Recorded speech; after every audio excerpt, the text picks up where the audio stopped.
طيب. بسم الله الرحمن الرحيم. السلام عليكم ورحمة الله وبركاته. الحمد لله والصلاة والسلام على رسول الله وعلى آله وأصحابه ومواله ومن تبعهم بإحسان إلى يوم القيامة. وبعد. Hadirin jamaah Masjid Agung Al-Ukhuwah Bandung yang Allah muliakan, para pendengar radio Roja Cilengsi untuk Jabodetabek dan sekitarnya, Radio Lampung, Radio Palembang, Radio Pontianak, Radio Berau, Radio Tanjung Pinang, Radio Surabaya, Radio Roja Surabaya, pendengar Radio Al-Bayan di Cianjur, Radio Tarbiyah Sunnah Bandung, Radio 1 Lombok, Radio Amuba Pangkal Pinang, Radio Hidayah di Pekanbaru, para pemirsa Roja TV, Asil TV, dan juga Surau TV di mana saja Anda berada, para netizen melalui media sosial apapun dimanapun Anda berada. Alhamdulillah kita kembali berjumpa melanjutkan bahasan kitab Tauhid. Hari Jumat 2 pekan yang lalu kita sudah menjelaskan tentang kemaksuman para nabi. Sekarang kita lanjut kepada pembahasan bahwa agama semua nabi adalah sama. Dari mulai Nabi Adam alaihissalatu wassalam sampai Nabi Muhammad alaihissalatu wassalam, semuanya sama, yaitu Islam. Termasuk agama Nabi Isa dan para pengikutnya adalah Islam. Termasuk agama Nabi Musa alaihissalatu wassalam juga Islam. Berdasarkan keterangan dari Allah Azza wa Jalla yang menyatakan bahwa seluruh Nabi agamanya Islam. Allah berfirman dalam surah Asy-Syura ayat yang ke-13, Syara'a lakum minad din ma wassa bihi Nuhan walladzi auhayna ilaik wa ma wassayna bihi Ibrahim wa Musa wa Isa an aqimud din fala tatafarraqu fihi. Allah telah mensyariatkan agama bagi kamu. Agama ini pula yang telah Allah wasiatkan kepada Nuh dan telah kami wahyukan kepada engkau, hai Muhammad. Agama ini pula yang telah kami wasiatkan kepada Ibrahim, kepada Musa, kepada Isa. Jadi semuanya agama sama. Lalu Allah berfirman, tegakkan oleh kamu agama ini dan jangan kamu berpecah belah di dalamnya. Ini menunjukkan agama para nabi yang tadi disebut itu adalah sama. Al-Mu'minun ayat 51 dan 52 juga menyatakan, Ya ayyuhar rusul, Kulu minat thayyibat wa'malu sholiha. Inni bima ta'maluna alim. Wa inna hadhihi ummatukum ummatan wahidah wa ana rabbukum fattaqun. Hai para rasul, ini seruan Allah kepada semua rasul, sama. Makan oleh kalian dari makanan-makanan yang baik. Dan beramal solehlah kalian. Sesungguhnya aku maha mengetahui terhadap apapun yang kalian lakukan. Sesungguhnya umat kalian, hai para rasul, adalah umat yang satu, yang sama. Seluruh umat para nabi sama. Apa intinya, isinya? Ana rabbukum fattaqun, akulah Rabb kalian. maka hendaklah kalian bertakwa hanya kepadaku. Dipertegas oleh sabda Nabi SAW dalam hadis sahih riwayat Imam Bukhari dan Imam Muslim dalam sahihnya, diterima dari Abu Hurairah radhiyallahu an, berkata Nabi alaihi salatu wasallam, inna ma'asyiral anbiya dinuna wahid wal anbiya'u ikhwatul allat. Sesungguhnya kami golongan para nabi, seluruh agama kami sama, yaitu Islam. Dan para nabi itu adalah saudara-saudara dari ibu yang berbeda. Maknanya ayahnya satu, tapi ibunya ada banyak. Saudara seayah, lahir dari rahim ibu yang berbeda, tapi dari ayah yang sama. Makna ayah di sini adalah tauhid. Seluruh nabi menyeru kepada tauhid. Seluruh nabi mengatakan, ya qaumi ibudullaha ma lakum min ilahin ghairuh. Para nabi menyatakan, wahai kaumku, tidak ada ilah yang lain yang layak disembah bagi kalian selain Allah. Maka sembahlah dia. Seluruh nabi mengatakan gitu. Semua nabi menyeru kepada tauhid. Tauhid inilah yang disebut dengan bapak dari ajaran yang dibawa oleh para nabi. Adapun ibunya berbeda-beda, makna ibu di sini adalah syariatnya. Beberapa poin ketentuan antara satu nabi dengan nabi yang lain berbeda. Di zaman Nabi Musa, kalau orang berdosa mau tobat, harus bunuh diri. Fatubu ila bari'ikum waqtulu anfusakum. Tobatlah kalian kepada Allah dan bunuh diri-diri kalian. Itu di zaman Nabi Musa. Syariatnya demikian. Di zaman Nabi Muhammad SAW, kalau mau tobat nggak boleh bunuh diri. Kalau tobat bunuh diri bukan menghapus dosa, malah nambah dosa. Di zaman nabi-nabi sebelumnya boleh menghormat kepada orang lain dalam bentuk bersujud. Malaikat disuruh sujud kepada Nabi Adam oleh Allah, tapi dengan niat menghormat, bukan beribadah. Demikian juga Nabi Yusuf dan saudara-saudaranya bersujud kepada ayahnya. Saudara-saudara Nabi Yusuf bersujud kepada Yusuf dalam rangka menghormat. Saat itu dibolehkan.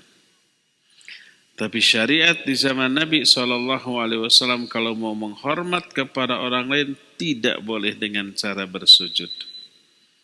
Berkata Nabi SAW, "Lau kuntu amiran ahadan ayasjuda li ahadin, la amartul mar'ata litasjuda li zawjiha li admi haqqihi 'alaiha." Seandainya aku berhak menyuruh seseorang untuk sujud kepada orang lain, seandainya dibolehkan, pasti akan aku perintahkan para wanita untuk sujud kepada suami mereka masing-masing. Saking besarnya hak suami atas istri-istrinya. Kalau boleh disuruh sujud, tapi karena nggak boleh maka tidak diperintahkan. Maka syariat di zaman Nabi SAW melarang orang untuk sujud kepada orang lain sekalipun bukan untuk ibadah, tapi untuk menghormat, maka tetap tidak boleh. Kalau kekeh gimana? Menghormat dengan cara sujud. Apa syirik? Kalau niatnya menghormat tidak syirik. Tapi dia maksiat karena melanggar perintah Nabi SAW. Tapi kalau sujud dalam rangka beribadah, menyembah kepada sesama makhluk, syirik. Pelakunya musyrik, murtad, keluar dari Islam. Adapun kalau sujud dalam rangka menghormat, pelakunya tetap muslim, tapi muslim yang ahli maksiat. Adapun sujud bukan karena menghormat, bukan juga karena beribadah atau menyembah kepada sama makhluk, tapi ada keperluan, ada kebutuhan, maka dibolehkan. Seperti contoh umpamanya seorang anak duduk di kursi atau ibu ayahnya duduk di kursi lalu anak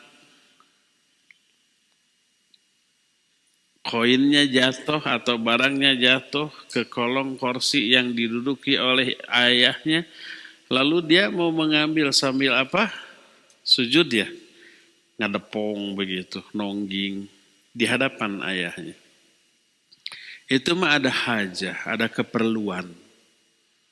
Maka bukan dalam rangka menghormat, bukan dalam rangka menyembah, tapi lil hajah karena ada keperluan, maka boleh itu, tidak apa-apa.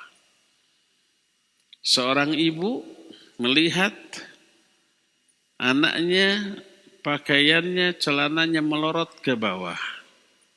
Lalu oleh ibu diangsrodkan, diangsrodkan, dinaikkan lagi. Dia harus bungkuk dulu di hadapan anaknya.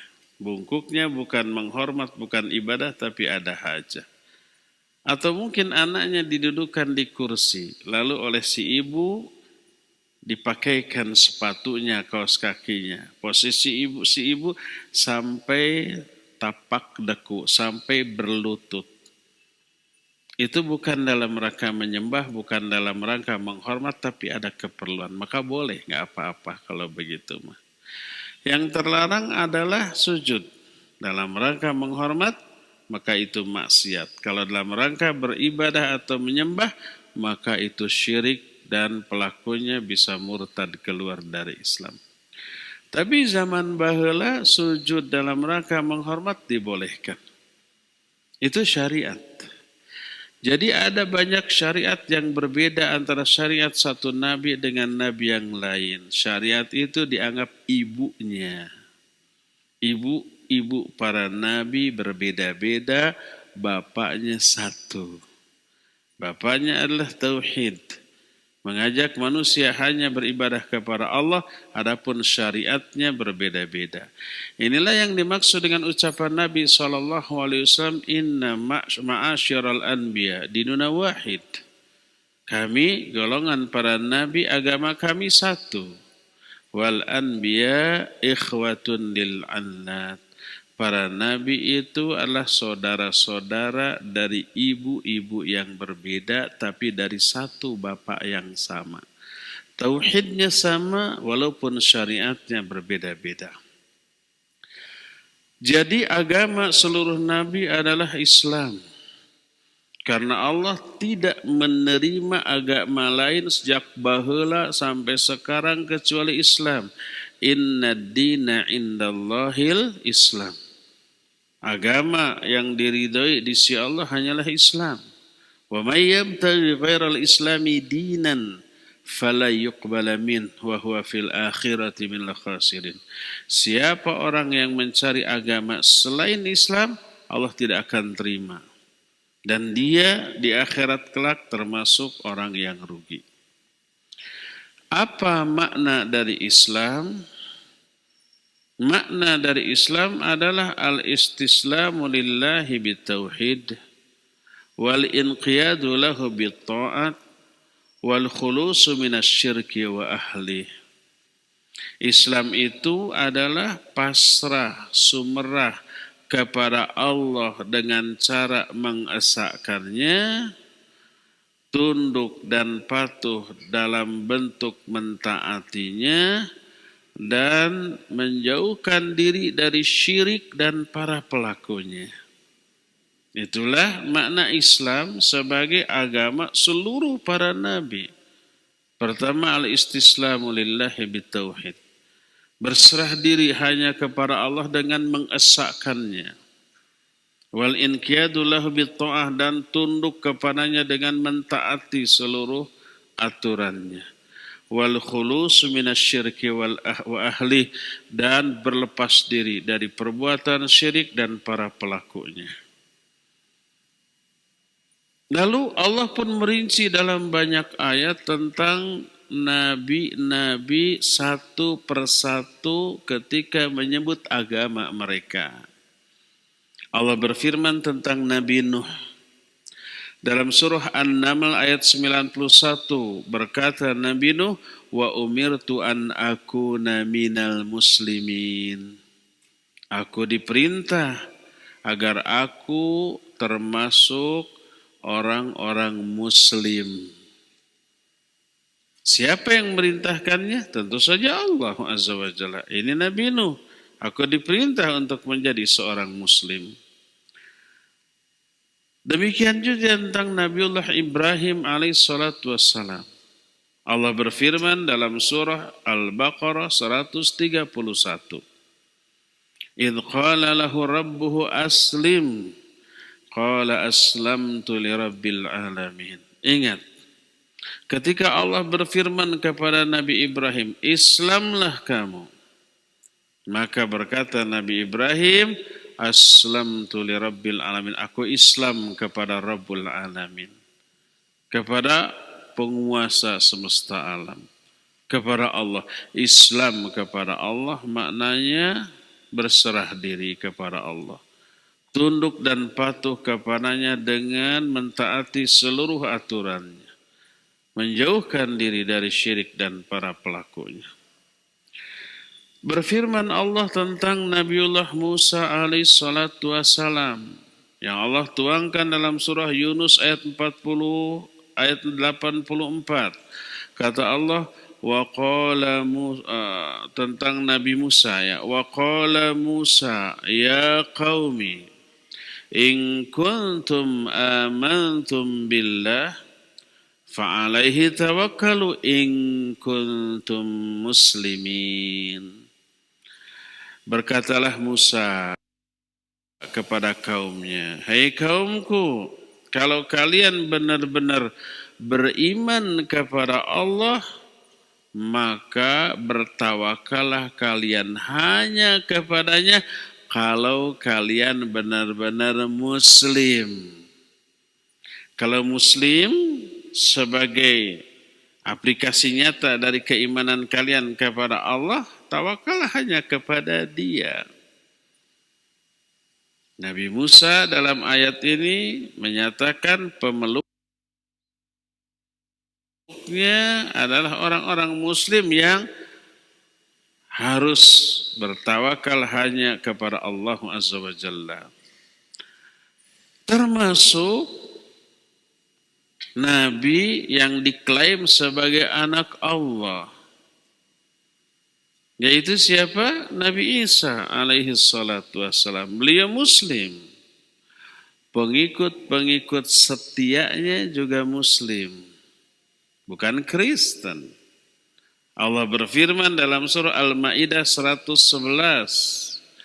Wa idh auhaitu ilal hawariyina an aminu bi wa bi rasuli qalu amanna washhad bi annana muslimun. Kata Allah, ingat ketika aku mewahyukan kepada kalangan Hawariyin melalui Nabi Isa. Hawariyin ini siapa? Para sahabat Nabi Isa. Manusia terbaik di kalangan umat Nabi Isa. Manusia terbaik di kalangan umat Nabi SAW siapa? Para sahabatnya. Berkata Allah Azza wa Jalla tentang kerajaan Saba, Ratu Bilqis, ketika diberi surat oleh Sulaiman. Kemudian berkata Ratu Bilqis tersebut setelah tunduk dan patuh kepada Sulaiman, menyaksikan kebenaran sikap dan ajaran Nabi Sulaiman. Berkata Ratu Bilqis, Rabbi inni zalamtu nafsi wa aslamtu ma'a Sulaimana lillahi rabbil alamin. Ya Allah, aku telah zalim kepada diriku sendiri. Sebelumnya kan mereka dan bala tentaranya menyembah kepada matahari. Dimata-matai oleh burung hudhud, oh mereka penguasa yang dahsyat dengan kekuatan pasukan yang besar, sayang menyembah matahari. Padahal kerajaannya sejahtera, tapi kok tidak menyembah Allah.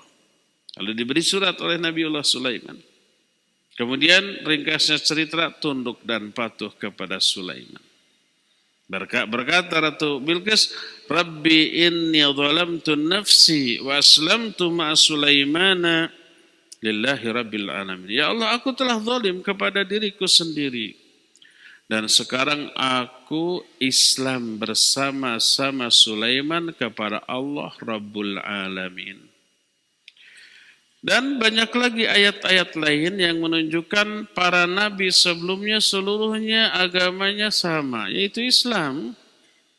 Karena makna Islam adalah al-istislamu lillahi bitauhid wal inqiyadu lahu bitta'at wal khulusu minasyirki wa ahli. Islam itu pasrah kepada Allah dengan cara mentauhidkannya, tunduk dan patuh kepadanya dengan cara mentaati aturannya, dan membersihkan diri, menjauhkan diri dari perbuatan syirik dan para pelaku dari syirik tersebut. Semuanya Islam, dan itulah makna Islam. Jadi nama agama ini tidak dinisbatkan kepada nama orang yang menyebarkannya atau kepada tempat asal penyebaran agama itu. Beda dengan agama-agama lain, rata-rata dinisbatkan kepada orangnya atau kepada tempat tumbuh berkembangnya agama tersebut. Kita tahu ada agama Zoroaster, nisbat kepada Zarathustra. Kita tahu ada agama Kristen, nisbat kepada Kristus. Agama Yahudi, nisbat kepada Yehuda. Agama Hindu, nisbat kepada Hind, India. Agama Buddha, nisbat kepada Buddha, Siddhartha Gautama. Semua agama lain nisbat kalau enggak ke orang, ke tempat. Adapun Islam tidak dinisbatkan kepada nama orang yang menyebarkannya, namanya Muhammad sallallahu alaihi wasallam. Islam ke Muhammad jauh, nggak ada hubungan dari segi kata dan maknanya. Atau tidak ada nisbat ke tempat tumbuh berkembangnya agama ini, Mekah atau Madinah, tidak. Islam ke Mekah, ke Madinah itu nggak ada hubungannya dari segi kata dan makna. Karena Islam bukan agama bikinan manusia. Islam bukan produk akal manusia, produk budaya suatu tempat atau satu komunitas. Tidak, Islam ini wahyu dari Allah Subhanahu wa Ta'ala, bukan bikinan orang yang namanya Muhammad bin Abdullah alaihi salatu wasallam, bukan, tapi wahyu dari Allah Subhanahu wa Ta'ala. Walhasil Islam adalah agama seluruh para nabi. Intinya sadrah pasrah kepada Allah dengan mengesahkannya. Siapa yang pasrah taat kepada Allah, di samping itu dia juga pasrah dan taat kepada selain Allah, dia musyrik. Musyrik itu menduakan penyembahan, menduakan ketaatan kepada Allah taat, kepada selain Allah taat, kepada Allah menyembah, kepada selain Allah juga menyembah. Musyriklah dia. Siapa yang tidak mau pasrah kepada Allah, tidak juga pasrah kepada selain Allah, dia mandiri, maka dia takabur. Takabur itu kecil tapi merasa besar.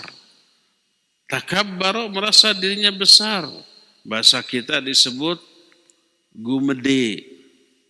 Itu mah bahasa Sundanya. Gumede itu orang kecil tapi merasa gede, gumede. Orang jelek merasa kasep, gumasep. Orang yang goreng patut merasa gelis, gumelis. Nah seperti itu. Orang bodoh merasa diri pinter, guminter. Orang kecil merasa diri gede, gumede. Bahasa Arabnya takabur. Sampai seperti Fir'aun menyatakan, Ana rabbukumul a'la. Aku Rabb kalian yang maha tinggi. Itu hanya ketakaburan.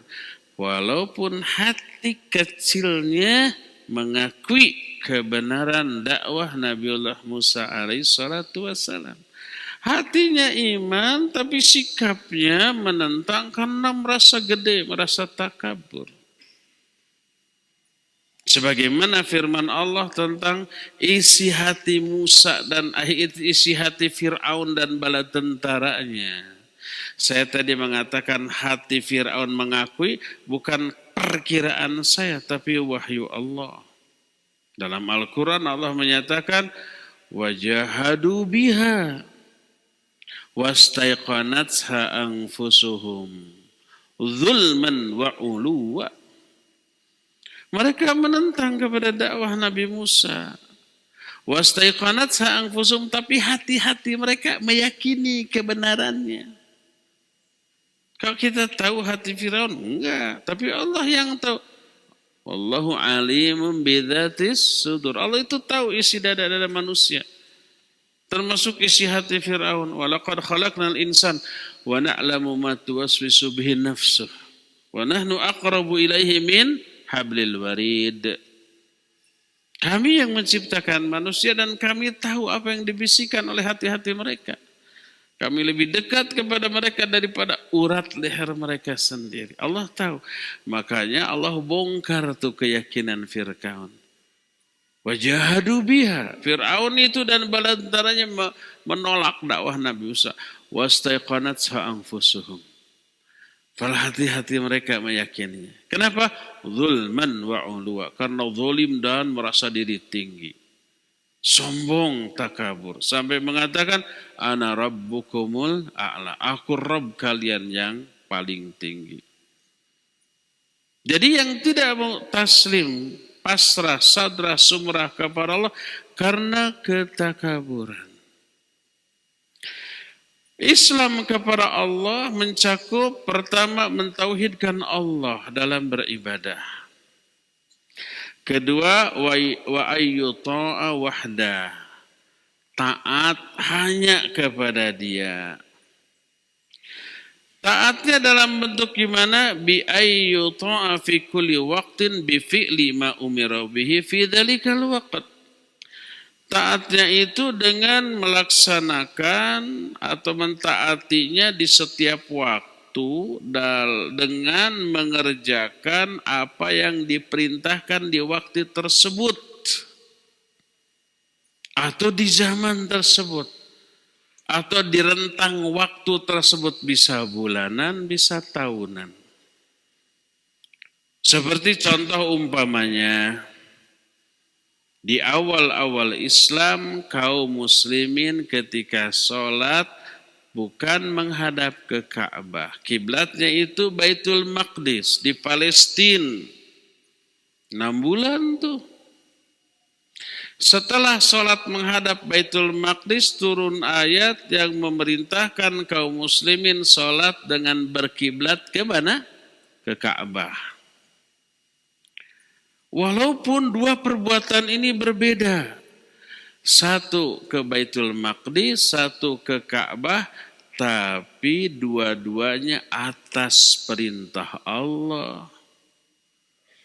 Dua-duanya Islam. Ketika 6 bulan pertama sholat menghadap Baitul Maqdis, itulah amalan dari ajaran Islam. Yang tidak diterima sholat selain ke Baitul Maqdis di kala itu. Tapi ketika turun perintah untuk menghadap ke Ka'bah di Mekah sebagai kiblat di dalam sholat, maka wajib semuanya taat atas perintah Allah tersebut. Lalu menghadaplah ke kiblat, ke Mekah, Karena di sanalah Ka'bah sebagai kiblatnya kaum muslimin. Jadi kaum muslimin para sahabat di 6 bulan pertama menghadap Baitul Maqdis, itulah Islam.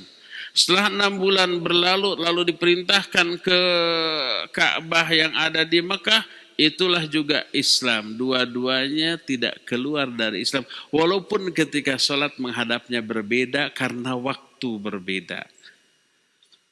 Maka agama adalah ketaatan. Ketika 6 bulan pertama sholat menghadap Baitul Maqdis, itu ibadah kepada Allah. Setelah itu sholat menghadap ke Ka'bah, itu ibadah kepada Allah. Kalau saat itu 6 bulan pertama menghadap ke Ka'bah nggak sah. Kalau sekarang menghadap ke Baitul Maqdis juga tidak sah. Karena perintahnya sudah berbeda dari Allah Azza wa Jalla. Ya, berdasarkan hal itulah maka seluruh agama para nabi sama, satu yaitu Islam, sekalipun syariatnya ada yang berbeda satu sama lain, tapi perbedaan syariat tersebut memang berdasarkan ketetapan Allah yang berlaku di waktu itu. Allah Azza wa Jalla telah mensyariatkan satu perintah di waktu tertentu karena hikmah tertentu. Lalu di waktu yang lain memerintahkan perintah lain karena hikmah yang lain lagi. Maka mengamalkan amalan yang mansukh sebelum ada nasikh adalah ketaatan kepada Allah. Bingung apa tidak? Ulangi. Mengamalkan amalan yang mansukh sebelum ada nasikh adalah ketaatan. Yang mansukh itu yang dihapus. Yang nasikh yang menghapus. Mengamalkan amalan yang sudah dihapus, tapi penghapusnya ini penggantinya belum ada. Belum dimansuh berarti kan, maka ketika belum dihapus, belum dimansuh dilakukan, maka itulah ketaatan. Contohnya sholat tadi, di 6 bulan pertama kaum muslimin sholatnya menghadap ke Baitul Maqdis, ke Palestina, ke Masjidil Aqsa sana. Maka itu ketetapan saat itu belum dimansuh. Belum dihapus ketetapan itu dan belum ada penggantinya. Maka mengamalkan hal itu adalah ketaatan dan bagian dari agama ini. Sebaliknya bila orang tetap berpegang teguh kepada ajaran yang sudah dimansuh, padahal sudah ada nasikhnya. Ajaran yang sudah dihapus padahal sudah ada penggantinya, maka keluarlah dia dari ketaatan. Karena amalan tersebut sudah dihapus dari syariat ini. Sebagai contoh yang tadi itu. Kalau ada orang sekarang masih menghadap Baitul Maqdis ketika sholat, tidak sah dan itu bukan bagian dari agama. Gak bisa berhujah, dulu juga para sahabat 6 bulan pertama ke sana, iya baheula eta mah. Itu aturan yang dulu sudah dihapus, ada penggantinya ke Ka'bah. Kalau sekarang orang sujud dalam rangka beribadah, terlarang. Lalu dia berhujah, dulu juga malaikat sujud ke Adam gak dilarang oleh Allah, malah diperintahkan. Gak bisa itu mah syariat zaman dahulu, sekarang sudah dimansuh. Tapi gening Nabi Yusuf tuh bersujud kepada bapaknya. Iya, itu juga zaman baheula, masih berlaku saat itu. Sekarang mah sudah dimansuh. Dulu kalau kaum muslimin, para nabi perang melawan musuh lalu menang. Dapat tuh harta rampasan perang ya. Saat itu harta rampasan perang haram untuk dimakan. Tidak boleh dimakan. Harus dikumpulkan di suatu tempat terbuka, setelah semuanya terkumpul, nggak tersisa satu pun, baru ada api yang menyambar dari langit, hangus sudah. Sebelum terkumpul semua belum ada api itu. Kita kan pernah membahas satu hadis dalam kitab Bulughul Maram apa ya, atau Riyadhus Shalihin, tentang gulul, tentang korupsi harta umat. Dahulu zaman Nabi itu, Nabi zaman bahula perang, dibagi kepada beberapa regu pasukan, menang. Semua anggota pasukan mengumpulkan harta rampasan perang. Kemudian dikumpulkan. Setelah terkumpul semua, Nabi tersebut berdoa. Kok api nggak datang juga, nggak nyamber juga tuh. Akhirnya Nabi ini berbicara kepada anggota pasukannya. Siapa yang masih menyembunyikan harta rampasan perang? Nggak ada yang ngaku. Akhirnya setiap komandan pasukan disalami oleh Nabi ini. Satu demi satu. Satu lepas. Pas suatu saat satu nggak bisa lepas. Di dalam pasukan kamu ada nih yang korupsi. Siapa? Tanya. Nggak ada yang ngaku. Disalami juga satu-satu. Sampai ada yang nggak bisa lepas. Ini kamu, apa yang kamu sembunyikan? Akhirnya dikeluarkan emas sebesar kepala sapi. Ada 1 gram? Kiloan itu, ya, baru dikeluarkan, baru ditaruh, ditumpukan harta rampasan perang. Setelah itu barulah datang api menyambar musnah. Harta rampasan perang haram bagi nabi-nabi sebelumnya. Tapi itu halal sekarang. Di zaman Nabi SAW diatur oleh Al-Quranul Karim. Wa'lamu. Ada apa ledakan? Wa'lamu annama ghanimtum min syai'in fa anna lillahi khumusahu walir rasul walidil qurba wal yatama wal masakini wabnis sabil. Surah Al-Anfal ayat 41. Ketahuilah bahwa ghanimah ini 1/5 milik Allah, milik Rasul, milik kerabat, dan seterusnya disebut di dalam ayat itu. Halal. Selebihnya dibagikan kepada kaum muslimin. Haramnya ghanimah sudah dihapus. Bolehnya sujud dalam rangka menghormat sudah dihapus. Termasuk bolehnya sholat menghadap Baitul Maqdis sudah dihapus. Maka mengamalkan ajaran yang mansukh setelah ada nasikh bukanlah bagian dari agama ini. Bukan merupakan ketaatan kepada Allah Subhanahu wa ta'ala. Maka disebutkan oleh para ulama, faman tamassaka bil mansukh wa tarakan nasikh falaysa huwa ala dinil Islam wala huwa muttabi'un li ahadi minal anbiya walihadza kafarul yahud wan nasara li'annahum tamassaku bisyar'in mubaddal mansukh.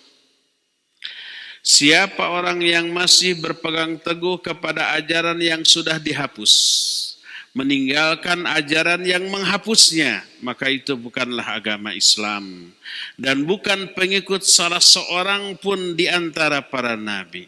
Oleh karena itu dianggap Yahudi kafir, dianggap Nasrani kafir karena mereka berpegang teguh kepada agama yang sudah dimansukh, yang sudah diganti dengan agama baru, dengan Rasul yang baru. Mereka bukan lagi mengamalkan ajaran Allah karena zamannya, waktunya sudah berbeda. Jadi Allah Azza wa Jalla menetapkan syariat bagi setiap umat dengan ajaran yang sesuai dengan keadaan dan waktu mereka masing-masing. Maka jadilah agama di waktunya masing-masing dengan nabinya masing-masing menjadi penjamin kemaslahatan kehidupan umat di zaman itu. Terus kalau zaman berlalu, nabinya juga sudah meninggalkan umatnya, wafat, dipanggil oleh Allah Azza wa Jalla. Maka Allah mengganti dengan Rasul yang baru, dengan syariat yang baru sampai kepada waktu yang ditentukan. Dan terakhir sampai diutusnya Nabi kita Muhammad SAW sebagai penutup para nabi kepada seluruh umat manusia di seluruh permukaan bumi, waktunya terbentang sampai hari kiamat. Allah menetapkan syariat bagi Nabi SAW dengan syariat yang universal. Berlaku kemaslahatnya untuk setiap zaman dan tempat. Tidak akan diganti lagi, tidak akan dimansukh lagi. Maka tak boleh ada seorang pun penduduk bumi ini kecuali hanya mengikutinya dan beriman kepada ajaran Nabi SAW. Allah berfirman dalam Al-Quran surah Al-A'raf 158. Kata Allah, Qul ya ayyuhan nas, inni rasulullahi ilaikum jami'an. Katakan olehmu, hai Muhammad, hei manusia. Tidak dikatakan, hei kaumku, tidak. Kalau Nabi sebelumnya, Nabi Musa, Nabi Isa, Nabi Ibrahim menyatakan, hei kaumku. Tapi Nabi Muhammad, ya ayuhan nas, hei manusia. Semua manusia. Aku utusan Allah kepada kalian semuanya, seluruhnya. Dan diutusnya beliau itu rahmat bagi kita semua. Sebagaimana firman Allah, wa ma arsalnaka illa rahmatan lil alamin. Aku tidak mengutus engkau, hai Muhammad, kecuali sebagai rahmat bagi seluruh alam. Bukan hanya untuk orang Arab saja, apalagi orang Mekah Madinah saja, enggak. Untuk seluruh alam. Pemberi kabar gembira, pemberi peringatan bagi seluruh manusia. Surah Saba ayat yang ke-28 menyatakan, wa ma arsalnaka illa kafatan linnas basyira wa nadhira. Tidaklah kami utus engkau, hai Muhammad, kecuali kepada seluruh umat manusia. Bukan hanya untuk orang Arab saja. Bukan hanya untuk suku Quraisy saja. Bukan hanya penduduk Mekah Madinah saja. Tapi seluruh manusia. Kafatan linnas basyira wa nadhira. Pemberi peringatan, pemberi kabar gembira dan pemberi peringatan. Pemberi kabar gembira melahirkan roja. Bukan roja radio. Apa makna roja? Harapan. Pemberi peringatan menimbulkan rasa khauf atau khasyah, takut, kecemasan. H2, C2. Harap-harap, cemas-cemas. Para nabi atau Nabi Muhammad SAW memberi kabar gembira tentang apa? Tentang surga. Tentang ridho Allah. Tentang pahala. Tentang rahmatnya. Tentang keridhoannya. Tentang seluruh yang Allah janjikan berupa kenikmatan dan kebahagiaan bagi orang-orang yang mentaatinya. Itu kabar gembira. Memberi peringatan dengan apa? Neraka, dengan azab, dengan laknat, dengan murkanya, dengan hal-hal yang sejenis itu, sehingga menimbulkan rasa takut. Perlukah rasa takut dimiliki oleh manusia? Bingit seperlunya. Rasa takut ini yang menjadi pengerem. Ngerem dari semua yang Allah larang. Kenapa para pencopet tidak berani terang-terangan mencopet? Karena takut.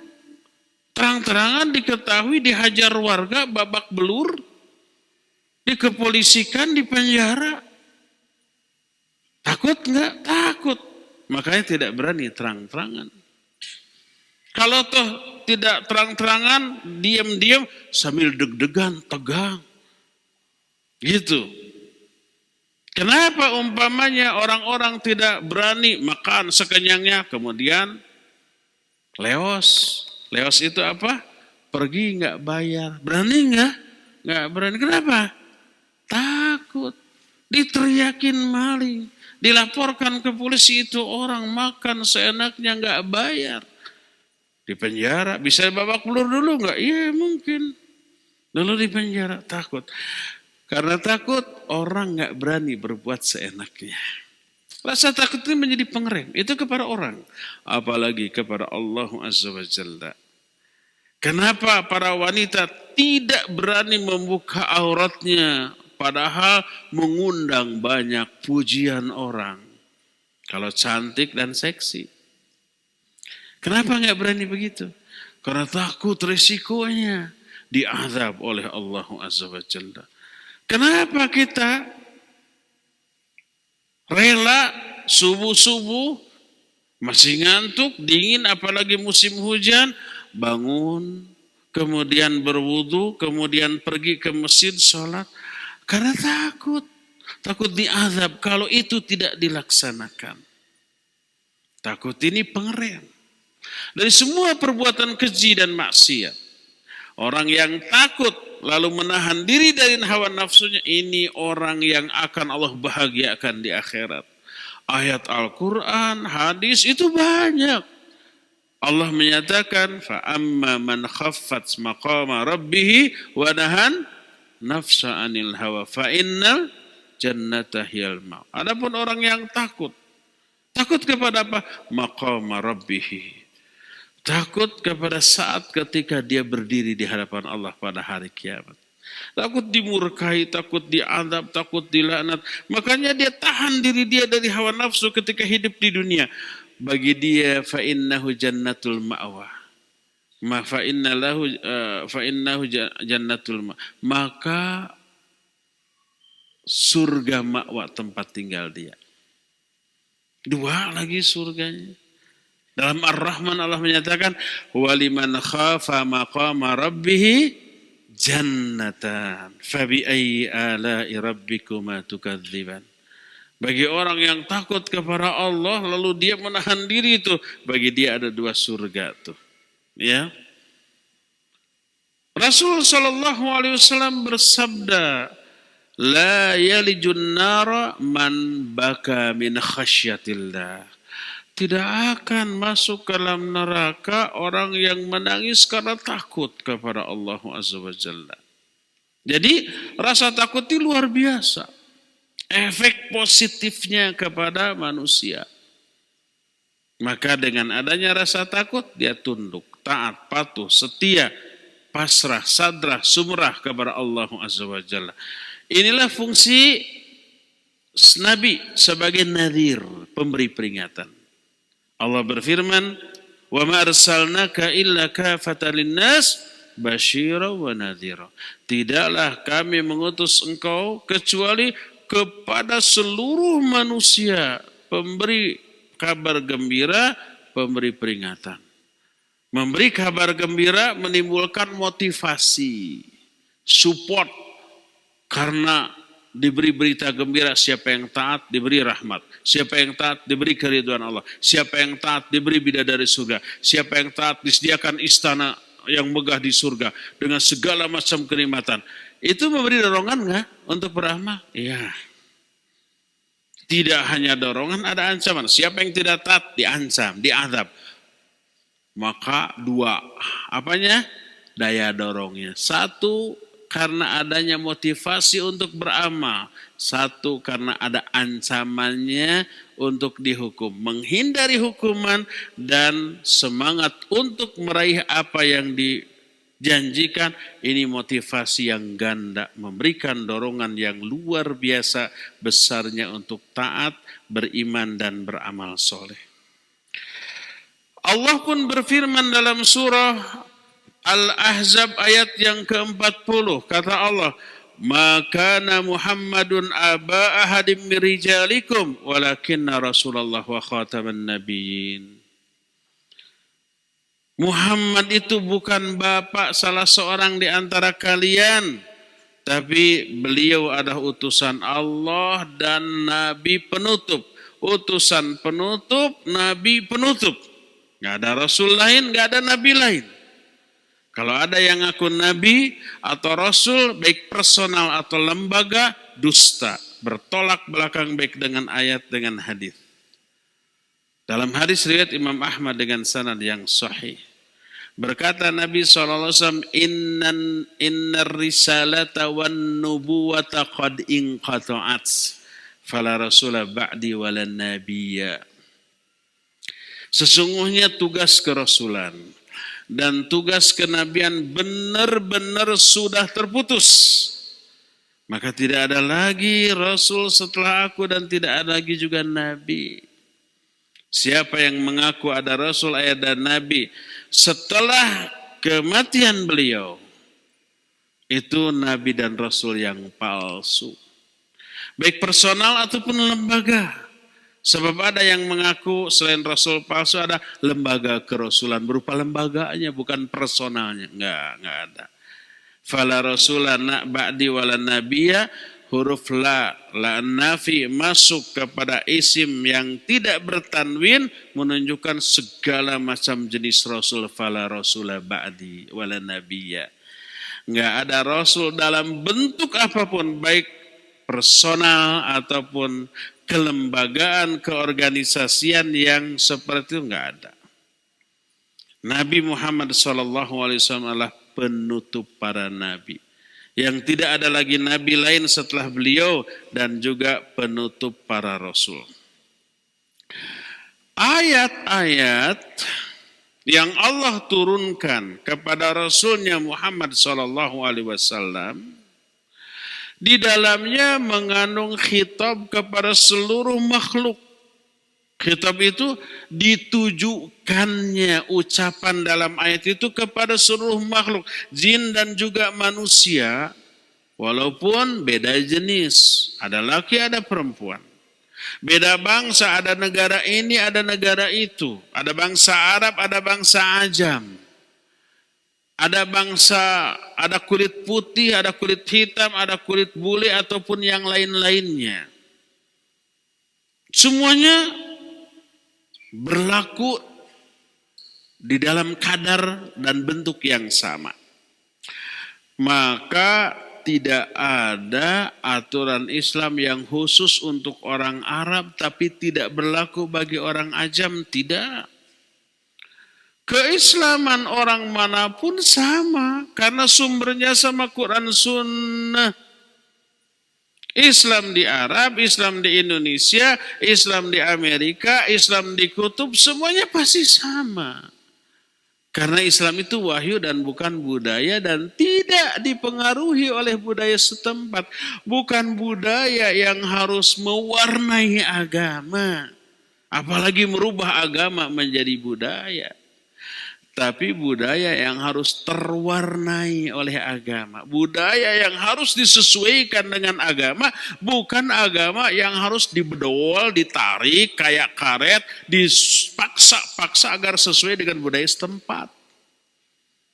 Maka mengatakan ada Islam bangsa ini dan berbeda dengan Islam bangsa itu adalah pemaksaan agama harus disesuaikan dengan budaya setempat. Maka kalau begitu agama ini bisa berubah. Bisa dianggap sebagai produk akal manusia. Bukan wahyu Allah lagi. Itu mah di Arab, di Indonesia beda lagi Islam. Nah, loh, kok begitu? Ada Islam Nusantara. Nanti ada Islam Sunda, ada Islam Jawa, ada Islam Bugis, ada Islam Batak. Karena budayanya beda-beda harus disesuaikan tuh. Semua agama, semua Islam harus disesuaikan dengan budaya masing-masing. Jadi Islam itu berbeda-beda. Nggak akan bersatu tuh kalau begitu mah ya. Karena budaya produk manusia. Olah akal dan olah rasa manusia. Dan budaya satu tempat dengan tempat lain sama apa tidak? Tidak, bahkan banyak budaya yang bertolak belakang, berbenturan. Satu perbuatan di budaya tertentu disebut menghormat, di budaya lain disebut menghina. Coba umpamanya, pegang jenggot orang Sunda. dagunya dipermainkan. Kalau dia lagi pegang golok bisa langsung dicabut, golok itu bisa langsung ditebas tuh. Karena dianggap apa?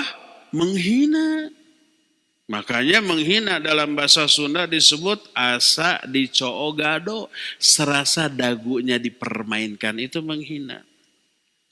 Tapi kalau mengulus jenggot dilakukan ke orang-orang Timur Tengah, lagi marah, dijenggut jenggotnya, syukron ya akhi ya habibi. Senang mereka.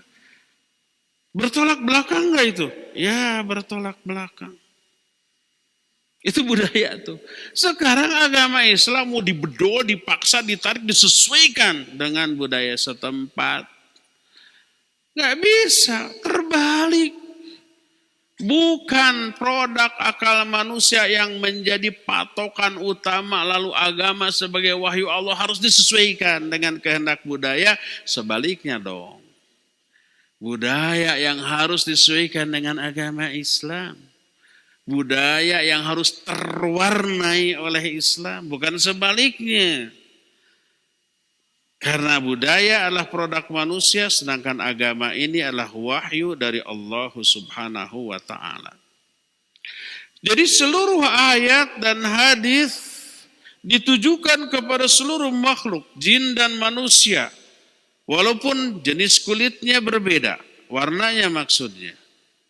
Suku bangsanya berbeda, bahasanya berbeda, warna kulitnya berbeda, budayanya berbeda, maka seluruh istilah Islam, kafir, fasik, muslim, munafik, dan yang seterusnya itu berlaku untuk seluruh bangsa, seluruh warna kulit, seluruh budaya. Itu sama, karena sumbernya sama.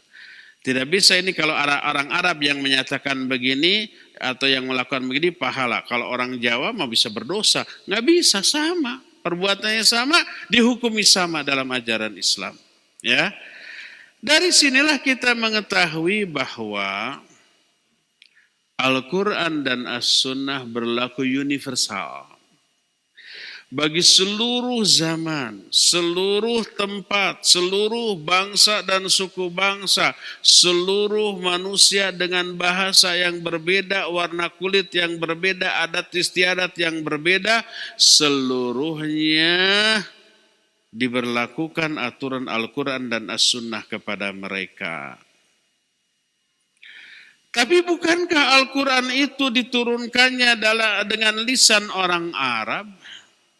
Betul, Al-Quran diturunkan dengan lisan orang Arab hanya li'ajli tabligh, dalam rangka hanya untuk menyampaikan. Karena yang diutus, Nabi yang diutusnya orang Arab, jadi pertama kali ya tentu saja Nabi ini yang harus menyampaikan ke tengah kaumnya, pertama kali ke lingkaran terdekat. Kemudian melalui sahabat-sahabatnya, melalui murid-muridnya, Islam ini disampaikan, disebarkan kepada seluruh umat. Walaupun sampai ke keluar dari kalangan bangsa Arab. Allah memerintahkan Islam ini pertama kali disampaikan ke tengah kaumnya, kemudian disampaikan ke lingkungan yang lebih jauh lagi, maka disampaikannya Islam pertama kali kepada lingkungan orang Arab, bukan kekhususan agama ini khusus untuk mereka, wa innama litadarruj fit tabligh. Tapi untuk melalui tahapan-tahapan dalam menyampaikan agama ini. Tahapan pertama tentu saja ke lingkungan yang terdekat kan. Keluarga dulu. Nabi Muhammad SAW sebelum diperintahkan mendakwahi orang umum, keluarga dulu. Setelah keluarganya didakwahi, ada yang menerima, ada yang menolak.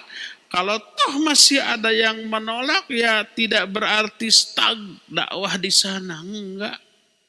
Di keluarga Nabi SAW ada yang menolak dakwahnya, ada. Pamannya siapa? Musuh besarnya, Abu Jahal, Abu Lahab, itu masih kerabatnya. Ada yang menolak tidak berarti terhenti dakwah di sana. Nggak boleh dulu keluar. Toh anggota keluarganya ada yang belum terdakwa. Nggak, lanjut. Terus ke lingkaran tetangga-tetangganya, ke suku bangsanya, keluar suku bangsanya, keluar kota Mekah sampai hijrah ke Madinah, kemudian menyebar. Dakwah awal ke orang Mekah, ke keluarganya bukan khusus untuk mereka, tapi dalam rangka melaksanakan dakwah secara bertahap. Maksud dari semua uraian tadi adalah bahwa agama para nabi alaihi wassalatu wassalam satu, yaitu Islam. Dengan makna mengikhlaskan, memurnikan ibadah hanya untuk Allah Azza wa Jalla. Melarang dari perbuatan syirik, kufur, dan fasad. Sekalipun syariatnya berbeda-beda, tergantung dari situasi dan kondisi, sampai ditutup ini agama dengan diutusnya Rasul terakhir, yaitu Muhammad sallallahu alaihi wasallam. Yang risalahnya umum untuk seluruh makhluk, jin ataupun manusia, orang Arab ataupun orang Ajam, dan terbentang waktunya sampai tiba hancurnya alam jagat raya. Maka Islam setelah kelahiran Nabi SAW dan setelah wafatnya beliau tidak pernah berubah. Tidak diganti, apalagi dihapus, dimansuh. Dan Islam ini selalu maslahat diterapkan di setiap tempat, di setiap zaman, di setiap waktu, di setiap kondisi dan situasi. Maka tidak lagi Nabi setelah beliau alaihi salatu wassalam sampai kiamat tiba. Maka para pelanjutnya bukan lagi Nabi atau Rasul. Para pelanjutnya adalah disebut para duat, para penyeru kepada ajaran Nabi SAW ini. Terdiri dari kalangan para sahabat, para ulama, ulama tabi'in, tabi'ut tabi'in, dan ulama-ulama setelahnya, dan orang-orang yang berilmu setelahnya. Berdasarkan hal itulah maka Nabi Muhammad SAW sebagai Nabi yang terakhir, beliau adalah penutup seluruh Nabi, penutup dan penyempurna seluruh risalah, dan seluruh ajarannya berlaku sampai akhir zaman di setiap waktu dan di setiap tempat. Berdasarkan hal itulah maka ketika nabi-nabi sebelumnya masih hidup, para nabi sebelumnya meyakini bahwa pengikutnya ini akan melahirkan anak cucu turunannya yang akan setia kepada ajaran nenek moyangnya, yaitu pengikut Nabi Isa. Sadar akan hari itu, beliau berpesan dan seluruh nabi berpesan, kelak sepeninggal aku akan muncul seorang nabi yang datang setelahku, disebut namanya Ahmad atau Muhammad. Maka ikuti dia. Tapi Nabi Isa juga sudah tahu akan banyak pengikutnya yang mengingkari, walaupun tidak bisa membantah hujah Nabi Muhammad SAW, maka setiap orang yang sudah mentok akalnya, keilmuannya, hujahnya sudah tidak mampu lagi membantah dakwah yang hak ini, yang tersisa lontaran, tuduhan, cacian, makian, dan fitnahan. Berkata Nabiullah Isa yang Allah abadikan dalam Al-Quran surah As-Saff ayat yang ke-6. Allah Azza wa Jalla menyatakan tentang Nabiullah Isa, ya Bani Israel, inni Rasulullahi ilaikum, musaddiqan lima baina yadayhi minat Taurat, wa mubashiran bi rasulin ya'ti min ba'di ismuhu Ahmad. Falamma ja'ahum bil bayinat qalu hadza sihrun mubin. Ingat, Ingat ketika Nabi Isa berkata kepada kaumnya, "Hai Bani Israel, sesungguhnya aku adalah utusan Allah kepada kalian yang membenarkan apa-apa yang ada di tanganku berupa Taurat.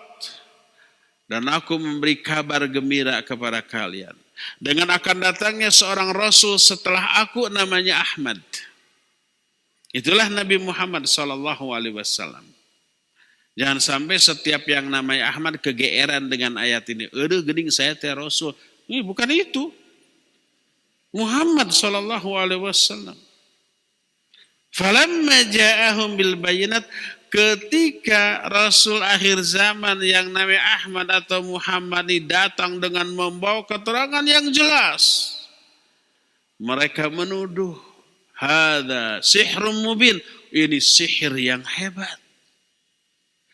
Jadi ketika kapabilitas ilmiahnya mentok, nggak bisa lagi membantah kebenaran dakwah, itulah karakter orang-orang yang seperti itu.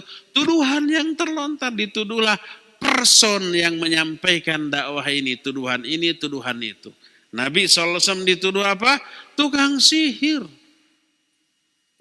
Hanya karena beliau bisa melakukan sesuatu yang tukang sihir juga nggak bisa melakukan. Hebat sihirnya. Bisa membelah bulan dari kejauhan kan? Tuh belah bulan, dibelah dengan isyarat dengan tangannya, set, dan benar-benar terbelah dua. Sihirnya hebat. Bukannya tunduk dan patuh dan percaya, tapi nuduh tukang sihir. Nuduh pendusta. Nuduh gila. Nuduh pemecah belah persatuan bangsa Arab. Nuduh ini dan nuduh itu. Tuduhan biasanya terlontar setelah ilmunya mentok. Tidak bisa lagi membantah kebenaran dakwah. Dan ini terus menurun tuh kebiasaan itu. Sampai zaman sekarang kalau ada orang yang berdakwah kemudian hujahnya jelas, tidak bisa terbantah lagi, dituduh, oh ini antek Yahudi, oh ini antek-anteknya Zionis, oh ini digaji oleh pihak orang kafir, gaji sebulan sekian juta. Tuduhan itu. Dan itu tasyabahat qulubuhum. Allah menyatakan hati, prinsip, cara berpikir mereka sama dengan orang-orang kafir. Ketika dakwah dengan hujah yang nyata, tidak terbantah secara ilmiah, yang terlontar hanyalah apa? Tuduhan. Seperti yang dilakukan oleh semua penentang dakwah para nabi, melontarkan tuduhan kepada nabi yang tuduhan itu jauh panggang dari api. Jauh dari kebenaran. Mengatakan Nabi pendusta adalah sesuatu yang bertolak belakang dengan kenyataan, karena semua orang tahu beliau orang yang paling jujur. Yang menggelari Nabi dengan sebutan Al-Amin siapa? Orang kafir Quraisy sebelum beliau diutus menjadi Nabi. Menuduh beliau dengan sebutan tukang syair, jauh dari kenyataan beliau bukanlah tukang syair. Menuduh beliau dengan sebutan tukang sihir, beliau adalah orang yang mengharamkan sihir. Menganggap sihir ini kufur dan syirik karena meminta kepada selain Allah Azza wa Jalla dan seterusnya. Maka lontaran tuduhan hanyalah ibarat buih di atas lautan yang kelak akan terhampas dengan arus dan hilang, walaupun akan muncul lagi tuduhan lagi dengan sesuatu yang tidak sesuai dengan fakta, tidak sesuai dengan kenyataan. Inilah penjelasan yang menerangkan bahwa agama para nabi seluruhnya sama, ya. Insya Allah nanti di pertemuan yang akan datang kita akan menerangkan beberapa keistimewaan Nabi akhir zaman, yaitu Muhammad SAW, yang tidak dimiliki oleh nabi-nabi sebelumnya. Untuk sekarang cukup sampai di sini saja, dan sisa waktu yang ada kita akan gunakan untuk tanya jawab. Kepada Al-Akh Al-Fadil Fawas di Cilengsi dipersilakan untuk memandu tanya jawab dengan pendengar dan pemirsa. Wassallallahu ala nabiyina Muhammadin wa ala alihi wa ashabihi wasallam. Silakan Fawas. Baik, terima kasih kami ucapkan jazakumullahu khairan materi bahasan penuh manfaat di kesempatan sore hari ini. Ikhwatal Islam, pendengar dan pemirsa, setelah sesi materi kami undang Anda untuk bersoal jawab. Silahkan bisa bertanya secara langsung pada Ustadz. Halo, Assalamualaikum. Waalaikumsalam warahmatullahi wabarakatuh. Silahkan dengan siapa dari mana Bapak? Ini dengan Abu Faruk di Cikarang, Bekasi. Silahkan Pak Abu Faruk. Barakallahu fiik, Ustaz. Wa fiik barakallah. Tadi disampaikan ada ajaran yang mansuh ya. Ana ingin menanyakan dua syariat Islam, apakah masih sesuai dengan zaman ini? Yang pertama adalah mengenai syariat budak, karena kalau di video dari zaman sekarang melanggar hak asasi manusia. Yang maksudnya gugat cerai begitu ya Pak ya? Perbudakan ya. Perbudakan. Ya, perbudakan. Apakah masih sesuai dengan zaman ini? Yang kedua adalah menikahi wanita ahli kitab bagi laki-laki muslim diperbolehkan untuk menikahi perempuan ahli kitab Yahudi dan Nasrani. Iya. Sementara madorotnya itu sangat besar karena nanti bisa melahirkan anak-anak yang non-muslim ngikutin agama ibunya. Nah, bagaimana dengan dua hal ini? Iya. Saya ucapkan baik. Syukran wa jazakallahu khairan. Wa iyyakum barakallahu fiik. Assalamualaikum warahmatullahi wabarakatuh. Waalaikumsalam warahmatullahi wabarakatuh. Terima kasih Bapak Abu Faruk, silahkan Ustaz. Iya, Pak Abu Faruk di Cikarang, Bekasi. Barakallahu fiik. Ada dua bagian dari syariat Islam, apakah sudah mansukh atau belum? Pertama, perbudakan. Yang keduanya adalah menikahi wanita ahlul kitab, ya, yang dahulu dihalalkan. Pertama, tidak ada ayat atau hadis yang memansuh syariat perbudakan. Tapi ayat-ayat dan hadis yang mengatur perbudakan seluruhnya menggiring kepada pembebasan perbudakan. Dilihat dari pertama, syariat Islam melarang setiap orang untuk memberi tugas kepada budaknya melebihi kemampuannya. Memerintahkan mereka untuk berbuat lemah lembut dan sebaik-baik muamalah kepada budaknya. Kalau ada pelanggaran syariat, baik melakukan hubungan suami istri di siang hari di bulan Ramadan, salah satu dendanya adalah perbudakan. Ada sumpah yang dilanggar, salah satu dendanya adalah bebaskan perbudakan. Kemudian apabila seorang suami melakukan zihar kepada istrinya, bersumpah bertekad tidak akan menggauli istrinya. Lalu ketika akan menggauli istrinya, salah satu syaratnya adalah bebaskan perbudakan. Lalu Allah pun menyatakan membebaskan budak itu sebaik-baik amal dan seterusnya. Itu semuanya menunjukkan upaya Islam untuk membebaskan status perbudakan. Kenapa tidak langsung dihapus? Karena Islam pertama datang ketika sistem perbudakan begitu kuat berurat akar di tengah kehidupan manusia saat itu. Itu pertama. Kedua, sistem perbudakan tidak mustahil akan muncul kembali suatu saat. Kalau umpamanya status atau syariat yang mengatur perbudakan sudah dihapus, lalu muncul kembali sistem perbudakan, maka umat Islam akan kehilangan tuntunan. Dan perbudakan lahir dari akibat terjadinya peperangan. Pihak yang kalah, yang masih hidup ditawan, diperlakukan sebagai budak. Kalau mau merdeka harus ditebus sama keluarganya atau kaumnya. Atau dia sendiri harus menebus dirinya dengan sejumlah uang yang disepakati. Kalau enggak, ya menjadi budak. Itu sudah menjadi kesepakatan bersama sejak baheula. Lahirnya perbudakan itu dari sana. Apakah peperangan akan mungkin muncul? Pasti suatu saat muncul. Sekarang juga beberapa negara banyak mengalami peperangan dengan negara lain.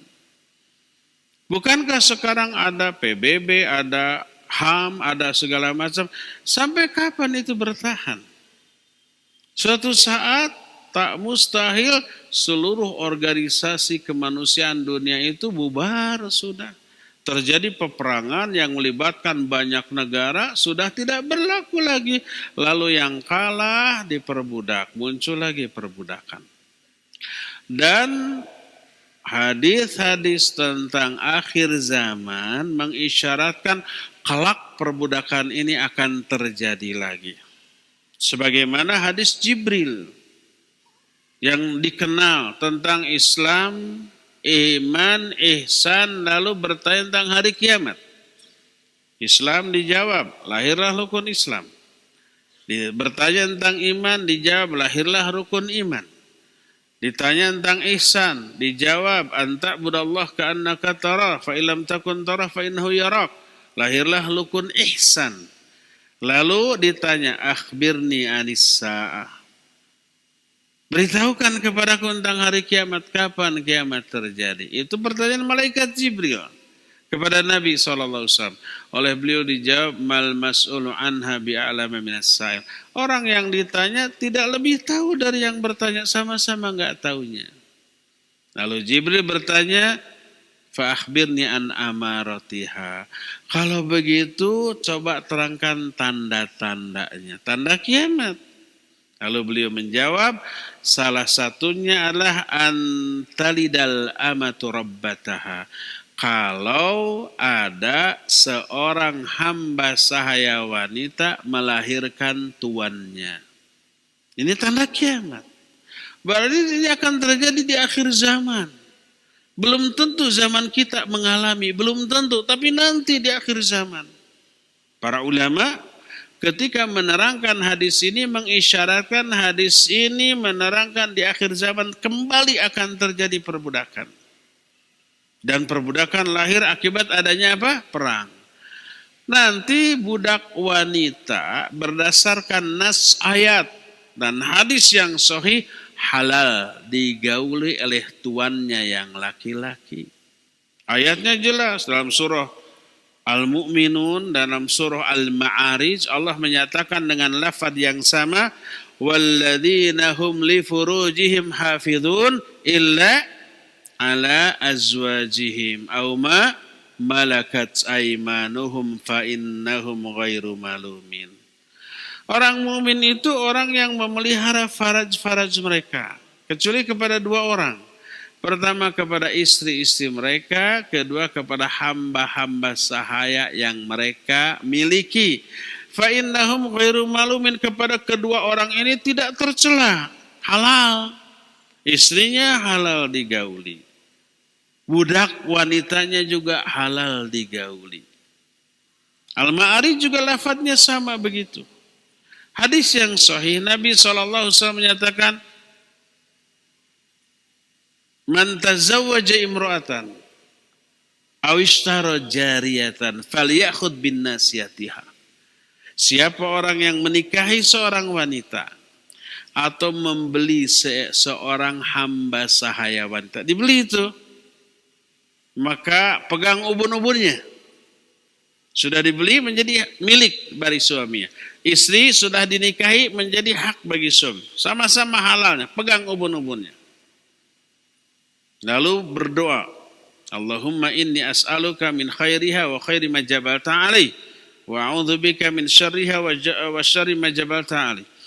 Nah itu, ya Allah, aku meminta kepada engkau kebaikan wanita dan kebaikan yang engkau tetapkan pada wanita ini. Dan aku berlindung kepada engkau dari keburukan wanita dan keburukan yang engkau tetapkan pada wanita ini. Sama doanya, sama perlakuannya, menunjukkan sama halalnya. Lalu, kalau wanita hamba saya digauli oleh tuannya hamil, melahirkan anak, anaknya merdeka dan disebutkan kepada ayahnya, kepada tuannya, tapi status ibunya tetap hamba sahaya. Ini yang disebut dalam ilmu fikih dengan sebutan ummul walad. Nah, sehingga anaknya menjadi tuan bagi ibunya. Ibunya tetap hamba sahaya. Anaknya menjadi orang merdeka.